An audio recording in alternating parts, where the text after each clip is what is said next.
Number 1. Rag rug making. During the Great Depression, people used old, worn-out clothing and fabric scraps to make rag rugs. This practice not only provided durable and practical floor coverings, but also turned waste into a valuable household item. To revive this art, learn to braid or crochet rag rugs. Start by collecting old fabrics, cutting them into strips, and weaving them together. This not only adds a personal and sustainable touch to your home decor, but also keeps fabric waste out of landfills. Number 2. Soap making. Making soap at home was a common practice to save money and ensure a supply of this essential item. Using basic ingredients like lye, fat, and essential oils, you can create custom soaps that are gentle on your skin and free from harsh chemicals. The process involves mixing lye with water, then carefully adding fats or oils to create a chemical reaction known as saponification. Homemade soap can be tailored to your preferences, whether you prefer a moisturizing bar or one with exfoliating properties. Number 3. Homemade vinegar. People often made their own vinegar from apple scraps and other fruit peels. This process is simple and produces a versatile product used for cooking, cleaning, and preserving. To make your own vinegar, place fruit scraps in a jar, cover with water, and let it ferment over several weeks. The natural fermentation process creates acidic acid, giving the vinegar its characteristic tang. Homemade vinegar is a sustainable, cost-effective alternative to store-bought versions. Number 4. Dandelion harvesting. Dandelions, often considered weeds, were a valuable food source during the Depression. Every part of the plant can be used: the leaves in salads, the roots for tea, and the flowers for making dandelion wine. Learn to identify and harvest dandelions safely. The leaves are rich in vitamins A and C, and the roots can be roasted and brewed as a coffee substitute. Dandelion wine, made from the bright yellow flowers, is a traditional and refreshing beverage. Number 5. Foraging for wild edibles. Foraging for wild foods like berries, nuts, mushrooms, and greens was a common practice to supplement diets. Educate yourself on local edible plants and safe foraging practices. Books and online resources can help you identify which plants are safe to eat. Foraging not only reduces grocery bills, but also connects you with nature and provides a sense of adventure. Always forage responsibly, ensuring you leave enough for wildlife and future growth. Number 6. Homemade candles. Making candles from leftover wax, animal fat, or paraffin was a practical skill. Homemade candles save money and add a cozy ambience to your home. Start by melting old candles or wax, then pour the liquid into molds with a wick in the center. Experiment with different scents by adding essential oils, and try various molds for unique shapes. Candle making can become a therapeutic hobby and a way to create personalized gifts. Number 7. Reusing tea leaves. Instead of discarding used tea leaves, people would dry them out and reuse them for another brew. This practice extended the life of their tea supply. Additionally, spent tea leaves can be used as compost for your garden, providing valuable nutrients for plants. They can also be used as a natural deodorizer for your home or as a gentle exfoliant for skincare. Number 8. Homemade glue. Families often made their own glue from simple ingredients like flour and water or milk and vinegar. This non-toxic, homemade adhesive is perfect for household repairs and craft projects. To make flour glue, mix flour and water to a paste-like consistency and heat until thickened. For a stronger adhesive, combine milk and vinegar to form casing glue.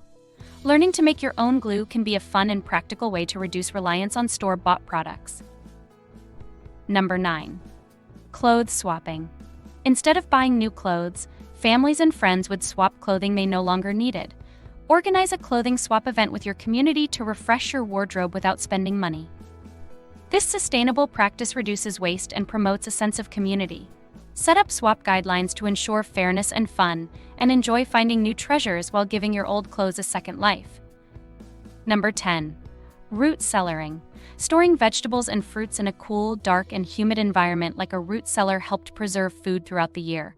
Even without a traditional root cellar, you can use cool basements, garages, or insulated storage bins to extend the life of your produce. Root cellaring keeps vegetables like potatoes, carrots, and apples fresh for months, reducing the need to purchase out-of-season produce and helping you maintain a steady food supply. Number 11. Making ink. People often made their own ink from natural materials like berries, nuts, and soot mixed with water and vinegar. This practice was especially useful for students and writers during the Depression. Experiment with making your own ink by crushing berries or boiling walnut husks to extract their pigments. Homemade ink can be used for writing, drawing, or calligraphy, adding a personal and historic touch to your creative projects. Number 12. Homemade beauty products. Creating beauty products from kitchen ingredients was common during the Depression. Use honey, oatmeal, and yogurt for face masks, or coconut oil and sugar for scrubs.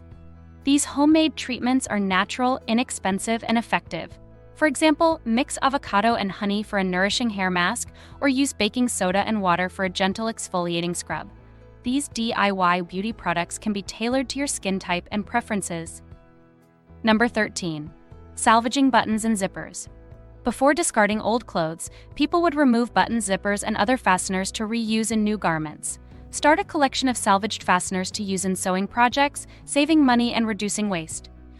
These items can also be used in craft projects or as replacements for missing pieces in other clothing.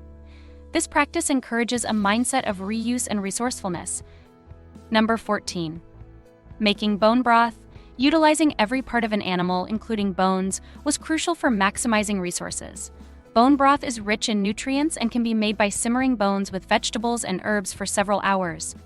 This versatile base can be used for soups, stews, and sauces, adding flavor and nutrition to your meals.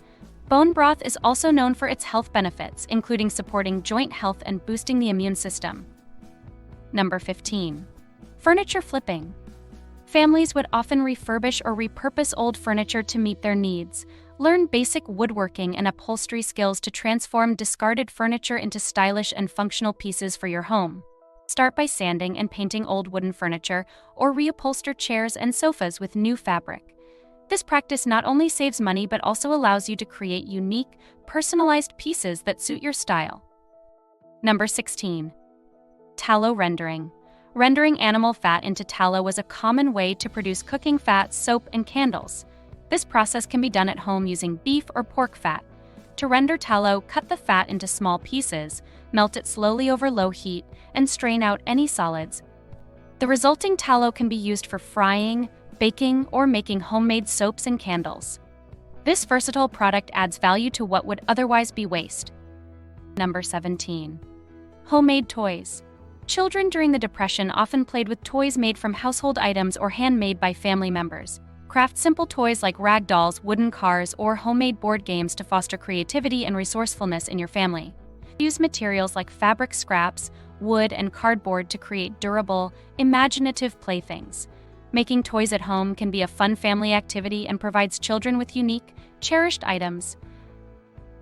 Number 18. Natural dyeing. People use natural materials like plants, roots, and even onion skins to dye fabrics. Experiment with natural dyes to create unique, eco-friendly clothing and home textiles. Collect plant materials, boil them to extract their colors, and use them to dye fabrics. This practice reduces the use of chemical dyes and adds a personal touch to your clothing and home decor. Number 19. Bread stretching. Stretching bread dough with ingredients like potatoes or oats was a way to make flour supplies last longer. Incorporate this technique into your baking to create hearty, nutritious bread that maximizes your ingredients. Adding potatoes or oats to bread dough can improve its texture and flavor while extending the yield. This practice helps you make the most of your pantry staples and provides delicious, filling bread. Number 20. Quilting from scraps. Quilting was a way to use fabric scraps to create warm, durable blankets. Learn to quilt using old clothes, linens, and fabric remnants. Start by cutting fabric into squares or shapes and sewing them together into a quilt top, then layering it with batting and backing fabric.